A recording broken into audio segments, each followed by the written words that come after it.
Welcome back. I'm here with Dr. Ngozi Okonjo-Iweala, who's the 7th Director General of the WTO. She took over on the 1st of March, 2021, becoming the first woman and the first African to serve as Director General. It's wonderful to have you with us, Dr. Ngozi. Thank you. Back in March, you told the FT, if you really look at what's happening objectively, you'll see that supply chains have been resilient. Indeed, they were during the pandemic. They held up very well. But as the COVID crisis has receded, strains have emerged. We have bottlenecks everywhere. We have problems at ports, ships that are stuck. So what's going on? Well, Rula, I think the issue is a supply-demand mismatch. It looks like from the demand side, the stimulus, the appropriate stimulus, trillions of dollars that was implemented by many of the developed countries, putting cash into the hands of households and businesses, has led to increase in demand by consumers as the COVID-19 pandemic, has abated in several countries and they've opened up. At the same time, I think there's also an increase in demand by businesses for inventory. There is inventory accumulation. I think when I speak to some business people, there's a bit of panic. There's fear that their supply chain is going to be impacted in future. So they are buying more and accumulating inventories as a risk management technique. So if you put and that's exacerbating the problem in a way. That's exacerbating the problem. And if you put that against the fact that at the beginning of the pandemic, shipping lines felt that there would be lower demand. So, they cut down on availability of freight. Containers were left in the wrong places.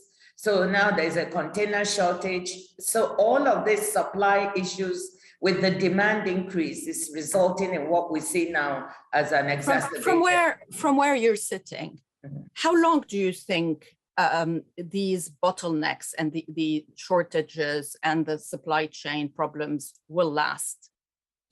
Well, it's very difficult to say, but it looks like it's going to go on for several months, Rula. We're going into the holiday season in many countries, again, with very high demand. And the container mismatch is not yet being solved. So we expect at the WTO that this will continue for several months, but that it is transitory. Perhaps sometime later next year, we will see this, sort of now being made much better or solved. But I'm afraid we're in for several months of difficulties. Okay. Let me ask you about the state of the world today, where we are in a phase of decoupling between the US and China, a new geopolitical reality, and a new Cold War. Do you think that the differences between the US and China can be bridged? And to what extent do you worry that they're going to endanger the global recovery? Well, Rula, let me get back to this issue of decoupling. When you listen to the rhetoric from both countries, from all the big powers, you start thinking of this decoupling. But the evidence we see on the ground with respect to trade does not support this decoupling theory.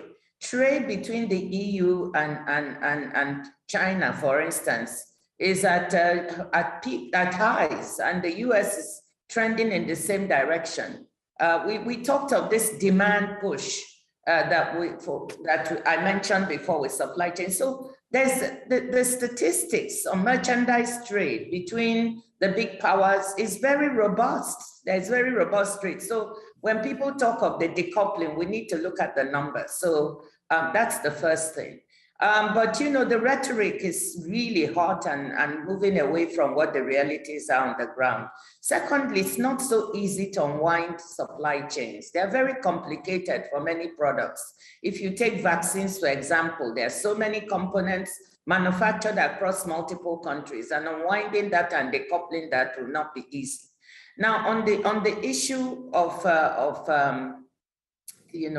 the growth and what is happening, I will say that we see that vaccines are a critical factor in the different growth patterns or recovery patterns that we see now in the world. You see that the rich countries that have access to vaccines have vaccinated more than 50% of their population and have implemented very strong fiscal stimulus, trillions of dollars, are on a better recovery path than the poorer countries who have no fiscal space and who also have very little access to vaccines. The fact that 60% or more of people in rich countries, in many rich countries, have been vaccinated versus slightly below 2% in poor countries just gives you the rate of the divergence with respect. Very, very relevant, obviously, for Africa. And despite a lot of calls by politicians, by experts, we've published so many op-eds in the FT calling for more equality on vaccines. That does not seem to be happening. Is this for you a failure of global leadership? I think so. I mean, you know, it really is. I think for me, it's really difficult to see that we have the technology to save lives, and yet we can't seem to get that to where it's needed. And, you know, look, many rich countries have pledged hundreds of millions of doses of vaccines. The US President Biden recently pledged another 500 million. The EU President von der Leyen has just pledged another 500 million. So we have all these pledges, but they're just not translating into distribution in the countries where they are needed. So that's what we really need to look at. We need to look at the more transparency on the contracting for these vaccines from the producers. How do we get them, you know, into the arms of people in developing countries? And I have to say that in this regard, Rula, I'm quite proud of some of the work we're doing at the WTO, where we're working directly with manufacturers to look at their supply chain issues, and at the same time trying to get from them some of these numbers, transparency on what is being done, so we can see why do we have these problems. Do you think that, and do you support the waiver on intellectual property? Do you think it would make a big difference?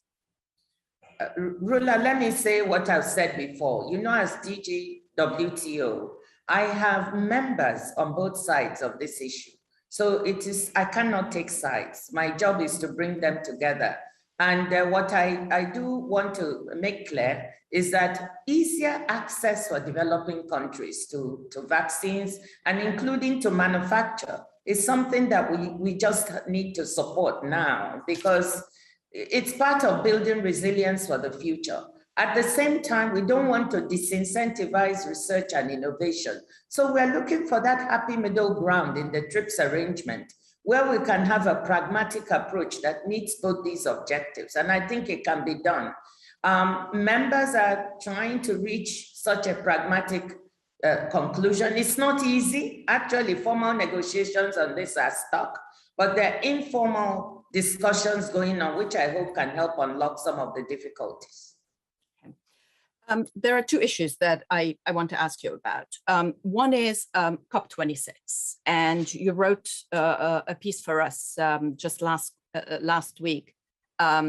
You advocate for a price for carbon, but you also say that carbon border adjustment schemes of the sort that are being advocated in Europe could penalize African economies, especially carbon-intensive ones. What do you think developing countries should be saying at COP26, both in terms of what they're pledging to do, but also what they are demanding from rich nations? Well, Rula, let me correct something. I didn't say that carbon border adjustment penalized developing countries. I say it may, that they are afraid it may penalize them. We won't know until the detailed design of these are done, whether they're WTO compatible or not. But the point I was trying to make is there are fears that these mechanisms, may hurt some members. And the sooner we can find an approach that for a global carbon price that will be fair to everyone, the better. That would be. So that's what I was trying to really say. And I've advocated that all the international institutions should be asked by the G20 to come together to develop such an approach. Now, with respect to what developing countries should say, well, Africa, for instance, produces 3 to 4% of the carbon emissions in the world. So, and has few resources with which to make a transition to renewables and to low carbon emission development. So what we're saying, African countries should be asking for the financing that was promised them. The 100 billion a year for helping transition has not been as forthcoming as it should. And we need a just transition. You cannot expect this continent, for instance, and other low-income countries to transition at the same pace if they don't have the financing to put in the kind of green, low carbon infrastructure, which is really possible to do, but it needs money to be able to do it. So I'm sure they'll be asking for that. At the same time, I think that African countries should also, they've all put in their nationally determined contributions. And even though they didn't cause much of the problem, they also need to be part of the solution to the extent they can. So they need the finance to deliver the commitments that they have made. But I do believe they should contribute. But do you think they can go green and develop at the same time? Is it realistic to think of leapfrogging? Absolutely, Rula, absolutely. I think that dichotomy that if you go green, you won't develop, it's not true. It's been shown that, new technologies, renewables also can create new jobs that were not thought about before. When you have solar, for instance, we have sun in abundance on the continent. So if we can manufacture solar panels ourselves rather than importing them, that will create lots of jobs. Servicing and maintaining all this, it creates other jobs. There are other services, environmental services that we can render. So I think that fear that if we go green, we will fall behind in development is not really justified, provided we can get the support and the financing to transition. The theme of our conference today is trade.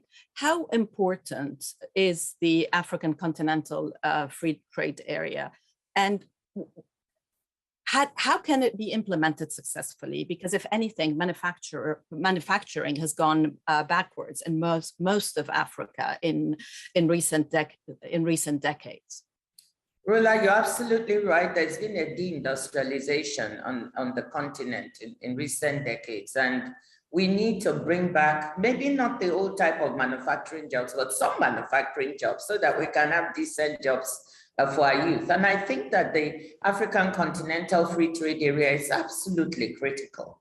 It is what makes it so attractive. Imagine, a market of 1.3 billion consumers where you can cross borders. I think to make this work, I'm very proud that ratification by different countries has gone on. The beginning digitalization, and the WTO is trying to work with the Secretariat and with various countries to try and help with capacity building, regulatory frameworks. But we also need infrastructure between the countries to improve. Because one of the ways we can have a smooth functioning of markets is to have borders that are very easy to cross. So and that needs a lot of investment, but we have to start somewhere. Just imagine, Rula, my dream is that we can have, for instance, for pharmaceuticals, a whole ecosystem of production on the continent. Some countries can be making some inputs, others can be finishing the product if you have this kind of large market. Do you think Nigeria is committed to the free trade area? It has signed up, but there is a suspicion that it's a reluctant participant. Do you see it as a reluctant participant? Well, you can understand a little. No, I think not. In the beginning, yes, because I think the Manufacturing Association, they were trying to see what does this really mean for Nigeria. Is it really going to be a case where goods are being manufactured on the continent, issues of rules of origin? Are we going to have products, kind of brought into the continent and then, billed as being manufactured there? with little finishing, just little value added. So, and how will that undermine competition? So you can see how the manufacturers were worried that some of these issues need to be sorted out. But I think once sorted out, they see the advantage of the vast market, because Nigeria has the ability to add value to its products. And so it should be looking on this as a good thing now, not a bad thing. I know I have to let you go in literally 1 minute. So my last question to you, because I'm not going to let you go without asking it. What does it mean for Africa that there is an African at the head of the WTO?